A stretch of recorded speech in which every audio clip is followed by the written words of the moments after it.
Bonjour mes chers amis, soyez les bienvenus dans AleSchool. La science d'aujourd'hui s'intitule le génie génétique, Al-Handasa Al-Wirati. Dans cette science et après introduction, on va voir comment ça se fait le transfert naturel des gènes de l'agrobactérium à une plante. Et quelles sont les techniques adoptées par le génie génétique? Le génie génétique, Al-Handasa Al-Wiratiya, est un ensemble de techniques permettant d'identifier, معرفة, isoler, عزل, modifier, تغيير, transférer, نقل, de façon contrôlée des matériels génétiques, c'est-à-dire l'ADN. Il s'agit d'un outil qui permet en particulier d'intervenir avec précision sur le patrimoine génétique des êtres vivants. Dans la nature, il se peut qu'un gène soit transféré d'un être vivant pour s'incorporer dans le programme génétique d'une autre espèce. Transfert des gènes d'une espèce à une autre espèce. Donc, dans les labos, on recourt à transférer un gène d'une espèce à une autre espèce pour lui conférer des nouveaux caractères héréditaires. C'est le génie génétique. Transfert naturel des gènes de l'agrobactérium à une plante. Agrobactérium, c'est une bactérie. Elle s'appelle bactérie tumefaciens. Alors, quelques données sur la gale de Collet. واحد النوع من السرطانات يصيب النباتات. Agrobacterium tumefaciens est une bactérie qui vit dans le sol et infecte naturellement les végétaux présentant des blessures à la base de leurs tiges. On parle de collet. Regardez les plantes qui sont atteintes par ce tumeur. C'est la gale des coulées. C'est une sorte de gonflement dans le collet dans lequel on nomme tumeur. Dire tumeur, dire qu'il y en a une multiplication excessive des cellules à ce niveau de la plante. En réaction à cette infection, les cellules végétales se multiplient de manière importante et forment ce qu'on appelle gale des coulées. Qui libère quoi? Qui libère dans le milieu des opines, des protéines qui s'appellent opines. Alors, regardez la structure de l'agrobacterium tumefaciens, qui vivent dans le sol, bien sûr. Alors, les bactéries présentées dans le sol, près de la tumeur, sont alors capables d'utiliser ces opines comme source d'azote, mais aussi comme source de carbone et d'énergie. Donc, les opines sécrétées à la suite de la tumeur des végétaux, donc elles servent comme un support alimentaire, un support de croissance pour Agrobacterium tumefaciens. La réaction des végétales est due au transfert d'un petit ADN, on parle de l'ADN T, depuis la bactérie jusqu'au dans le génome des cellules de la plante par l'intermédiaire d'un plasmide. Rappelez que le plasmide, c'est un ADN circulaire qui se trouve dans le cytoplasme de la plupart des bactéries. Donc appelé plasmide T.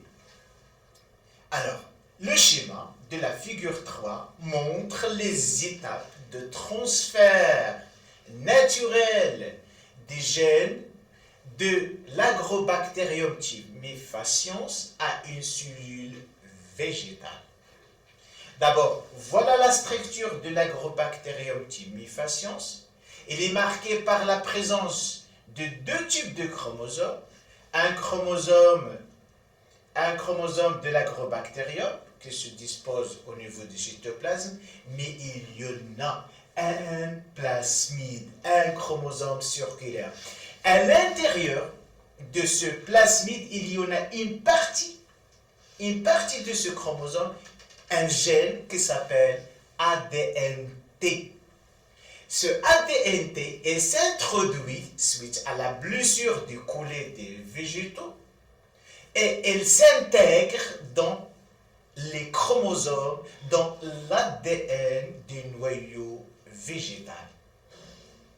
Cette insertion, cette introduction, cette incorporation de l'ADNT du plasmide à l'ADN de la cellule végétale donne deux caractères essentiels. La première caractère, suite à l'expression de l'information génétique, elle donne ce qu'on appelle des opines. Des opines. Alors, ces opines, ou bien ces protéines, ce sont des facteurs de croissance. Elles assurent le développement, la croissance des bactéries. C'est le premier caractère. Le deuxième caractère, c'est la production d'un facteur de croissance comme l'auxine.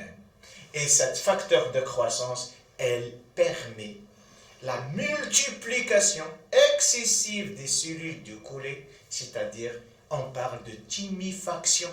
Thymifaction, c'est-à-dire la production du tumeur. La production du tumeur. Donc, comme vous voyez, la gale du collet, la gale du collet qui arrive chez certaines plantes est une manifestation de transformation génétique. Elle commence par affecter l'ADN des plantes par l'introduction, suite à l'introduction dans leur génome, dans leur ADN, un petit morceau d'ADN venant de l'Agrobacterium tymifaciens, ce petit morceau de plasmide appelé TI. Elle s'appelle TI. Alors, Melhed TI, elle contient une région, ou bien il donne une particularité à la cellule végétale. Et à la suite de cette introduction, on trouve que la cellule acquit de nouveaux caractères, c'est la sécrétion des opines et la sécrétion de l'auxine, facteur qui permet la croissance des cellules végétales. Alors, هذا البلاسميد هو هذا ADNT نمشيو نقلبوا نشوفوا quels sont les composants de ADNT. Bien sûr, elle se compose de l'ADN, mais l'ADNT est connu dans le plasmide de TI. Voilà le plasmide. Le plasmide, il est composé par un ensemble de fragments. Le fragment qui nous intéresse, c'est ADNT. Et ADNT est fragmenté en deux locus. Le premier locus, c'est OBS. OBS, c'est la fonction d'opine, c'est-à-dire le gène qui donne, après l'expression, la sécrétion de l'opine. À l'opine synthèse, celui qui est responsable de la synthèse des opines. ONC, c'est la fonction de l'oncogène. la fonction qui donne le tumeur, responsable de la multiplication cellulaire. Dans le plasmide, il y a autre locus comme OCC. OCC, c'est la fonction de catabolisme. Catabolisme des opines permet aux bactéries de dégrader les opines. Alors, ce qui nous intéresse, c'est ADNT. Elle contient deux gènes. Le premier gène, ONC, il donne le caractère, ou bien il fait acquérir une nouvelle caractéristique à la plante, à la cellule végétale, c'est la synthèse des opines. La synthèse de quoi? C'est la synthèse des auxines qui permet la croissance excessive de la cellule et par la suite c'est la tumeur. Donc OBS, elle donne une autre caractéristique pour la cellule végétale, c'est la synthèse des opines nécessaires à la croissance des bactéries. Donc le génie génétique, elle permet tout simplement d'introduire au génome de la cellule végétale un génome vient de l'Agrobacterium thymifaciens d'une autre espèce et par la suite il y a acquisition de nouveaux caractères ou bien des caractères qui sont étrangers à la végétale, au végétal, c'est la thymifaction et la synthèse du zopine. On parle d'un transfert de gènes, on parle de génie génétique, c'est le cas d'un transfert qui se fait d'une façon naturelle. Il se fait d'une façon naturelle dans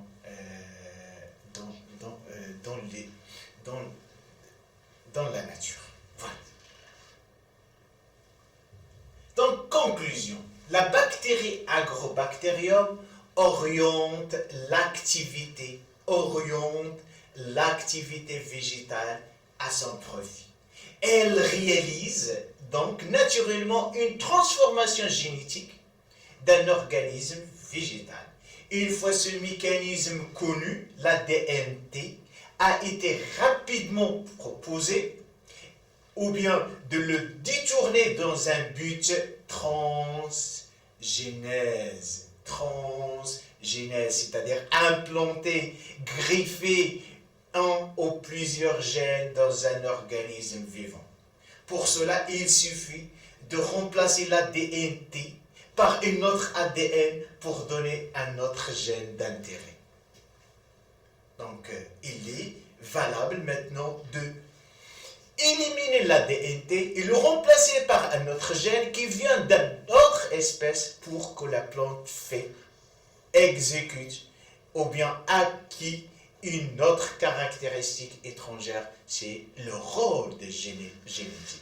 Donc l'homme a inspiré ce transfert naturel, de cette transformation génétique naturelle, et il a commencé à partir de 1970 à faire des biotechnologies modernes basées sur l'ADN recombiné. ADN recombiné, c'est-à-dire ADN hybride.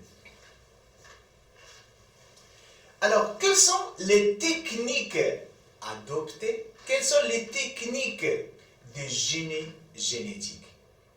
Alors, quels sont les matériels biologiques utilisés dans le génie génétique? D'abord, il y a la bactérie. Les bactéries, la plupart des gènes, ou bien la plupart des travaux, des expériences de génie génétique fait intervenir les bactéries. Et surtout, Escherichia coli. Escherichia coli, c'est le matériel biologique le plus utilisé dans le génie génétique.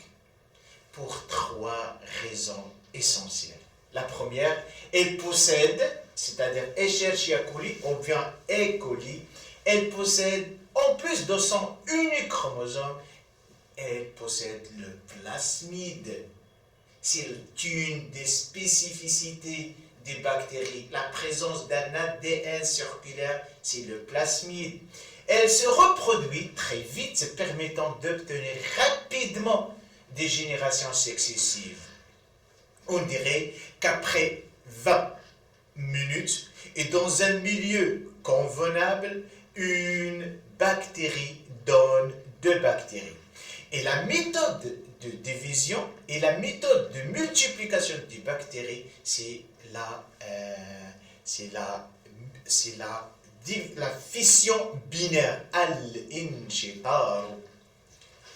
Le cytoplasme de cette bactérie est riche en ribosomes, ce qui possède tous les éléments nécessaires à la synthèse des protéines. Figure 1 présente la structure électronographique, de l'E. coli. Le deuxième matériel biologique utilisé dans le génie génétique, ce sont les enzymes de restriction. Les enzymes de restriction, c'est-à-dire elles servent à couper les gènes désirés. Donc ce sont des enzymes capables de couper l'ADN au niveau des sites précis, après avoir reconnu des séquences nucléotidiques bien déterminées.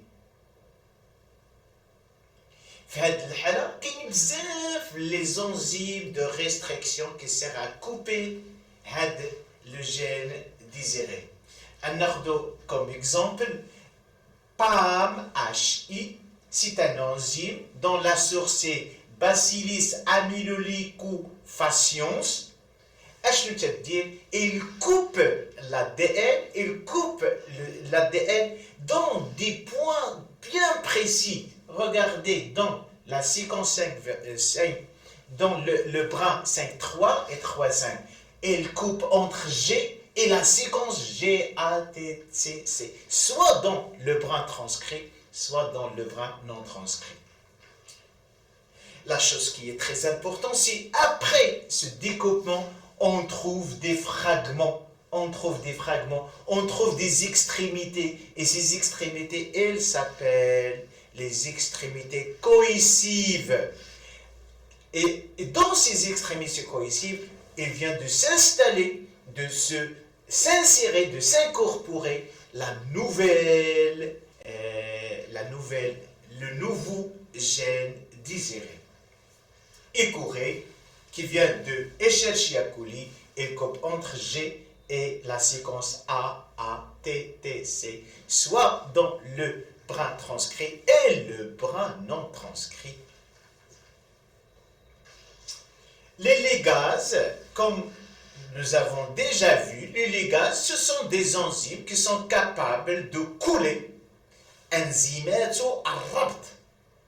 ensemble les fragments d'ADN selon des séquences nucléotidiques spécifiques. On parle de ligases.